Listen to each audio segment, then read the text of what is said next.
NBA fans, thank you for tuning in. This is AC Selph and you're watching NBA Life.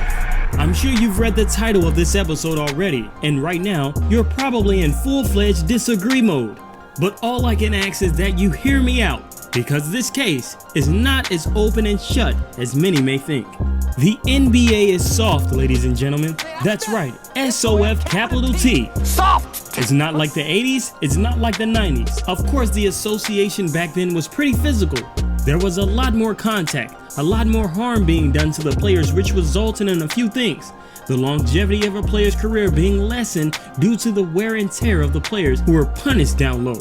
There were more fights, less ejections, and fines.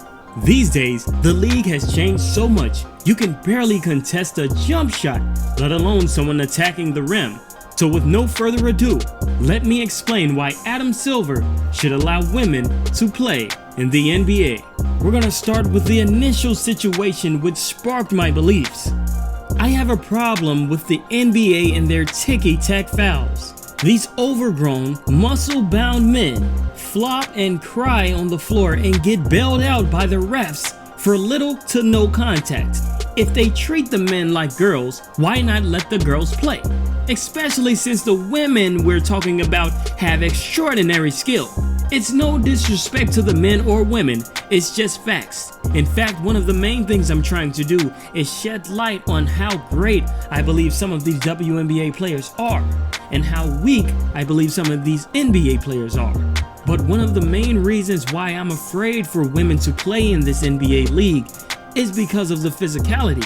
But hey, since they've taken away the physicality, why not let the women play? It's as simple as that, folks. I mean, please, help me out. Tell me where you see a foul here. And what on earth did Shaq do right here? Saying that I would like to see women play in the NBA isn't disrespecting the women, but the refs are disrespecting us for calling these fouls. The NBA stands for National Basketball Association. It doesn't stand for Men's Basketball Association. I would also include the fact that Brittany Griner, one of the most famous WNBA players right now, said in 2016 that she can beat DeMarcus Cousins, one of the better centers in the NBA, which makes me believe she'd be willing and ready to participate in an NBA game if given the opportunity. And the most important reason I would like to see a female basketball player in the NBA, it would most certainly give them more notoriety and a chance to make more money.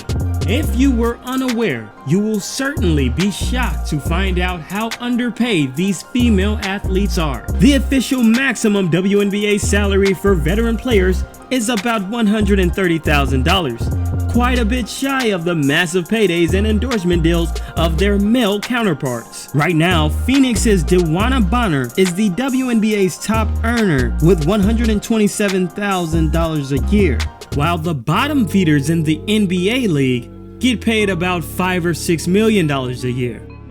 Now I understand the camaraderie, and I appreciate the sisterhood of the WNBA, and I get it. These women have worked hard for their own league, but if one of these women were given an opportunity to play for multi-million dollars a year, why would you want to take that bag away from that woman? I know that this is quite an unpopular opinion, but hopefully what I just said could be understood for the hardcore WNBA fans who believe I'm trying to dismantle the league.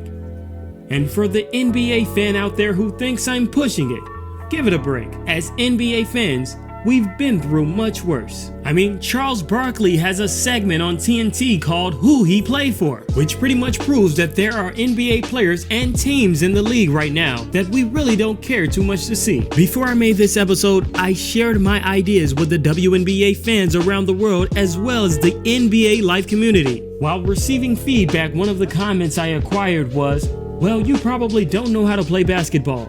Well, you probably don't have experience enough to have this opinion." My response to that was, I'll let you have that. Maybe I don't have experience, but I know someone who does. Just a guy by the name of Kobe Bryant. I think there are a couple players that can play in the NBA right now, honestly. I mean, there's a lot of players that have a lot of skill that can do it. Diana Taurasi, Maya Moore, Ella Deladon. I mean, there's a lot of great players out there, so they could most certainly keep up with them. Rest in peace to Kobe, rest in peace to Gigi Bryant.